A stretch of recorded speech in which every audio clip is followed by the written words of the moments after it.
इस वक्त एक खबर आ रही है, कैबिनेट सचिव राजीव गाबा ने कहा है कि लॉकडाउन को और बढ़ाने का कोई विचार नहीं है। उन्होंने लॉकडाउन को बढ़ाए जाने की अफवाहों को खारिज कर दिया है। इस तरह की खबरें भी आ रही हैं कि लॉकडाउन की मियाद बढ़ाई जा सकती है। रमन कुमार पॉलिटिकल एडिटर हमारे साथ इस पर जुड़ चुके हैं। रमन, यानी कि 14 अप्रैल के बाद और लॉकडाउन नहीं बढ़ाएगी सरकार?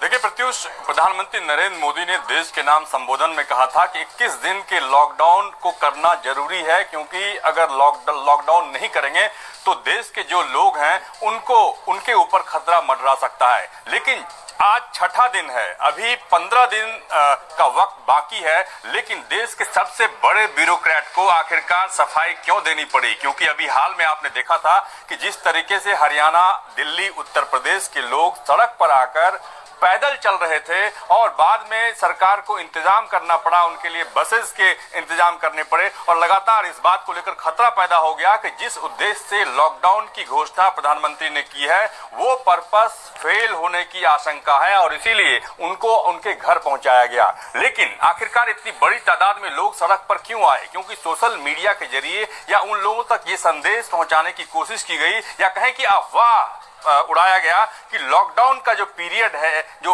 21 दिन की बात प्रधानमंत्री ने कही है, वो 21 दिन काफी बढ़ सकता है, आगे बढ़ सकता है। और उन लोगों को ऐसा लगा कि 21 दिन के बाद उनके पास पैसा नहीं रहेगा, खाने का साधन नहीं रहेगा, इसीलिए उनके लिए ज्यादा अच्छा है कि वो अपने अपने गांव जाएं। इसीलिए कैबिनेट सेक्रेटरी ने खुद आश्चर्य जताते हुए कहा कि अभी तक सरकार की तरफ से जब ऐसा कोई फैसला नहीं हुआ है और 14 दिन या 15 दिन का वक्त बाकी होने के पहले ही आखिरकार इस मियाद को बढ़ाने की बात कैसे हो रही है। और उन्होंने साफ तौर पे कहा कि सरकार ने अभी तक इस बारे में कोई निर्णय नहीं लिया है और लॉकडाउन को आगे बढ़ाने की सरकार की कोई योजना नहीं है।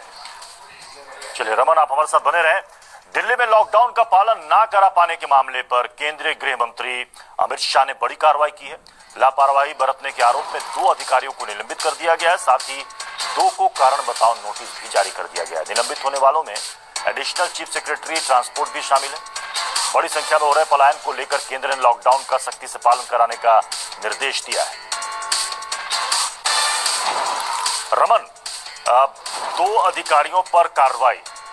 एक तो पलायन को नहीं रोक पाने में प्रशासन की विफलता रही है और दूसरी तरीके से जो अफवाह फैला रहे थे उनको भी बल मिला और शायद ये कार्रवाई बनती भी थी और ये होना भी चाहिए था।